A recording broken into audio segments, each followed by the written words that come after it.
Anda masih menyaksikan Carang 8. Berita selanjutnya, pemerintah Kota Ambon diminta segera tindak pengemis yang marak di Kota Ambon. Keberadaan gelandangan dan pengemis di sejumlah titik di Kota Ambon seperti pasar, terminal, hingga pusat kota semakin meresahkan warga.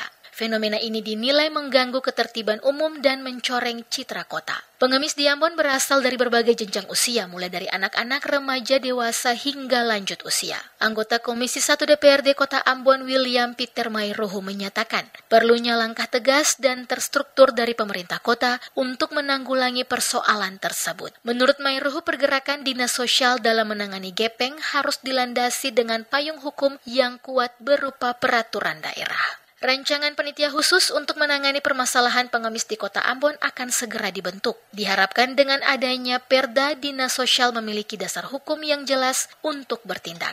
Ia menambahkan maraknya pengemis tidak hanya mengganggu kenyamanan dan keamanan warga, tetapi juga memberikan kesan negatif terhadap wajah Kota Ambon. Mayruhu menjelaskan bahwa faktor penyebab munculnya pengemis cukup kompleks, mulai dari kemiskinan, pengangguran, hingga masalah kesehatan mental. Pengemis berkeliaran Kota Ambon itu menandakan bahwa kota ini tidak berkembang. Oleh sebab itu, citra kota akan dipengaruhi dengan adanya pengemis, sehingga pengemis itu harus diambil langkah supaya jangan berkeliaran di Kota Ambon.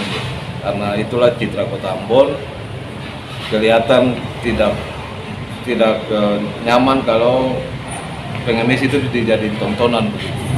Oleh sebab itu pasti diambil langkah karena itu merupakan citra Kota Ambon. Diketahui Dinas Sosial Kota Ambon pada tahun 2024 telah mengusulkan rancangan Perda tentang penanganan anak jalanan, gelandangan, dan pengemis. Harapannya Perda tersebut dapat disahkan pada tahun 2025 sebagai dasar penanganan yang lebih komprehensif. Langkah ini juga sejalan dengan amanat Undang-Undang Nomor 35 Tahun 2014 yang merupakan perubahan atas Undang-Undang Nomor 23 Tahun 2002 tentang perlindungan anak.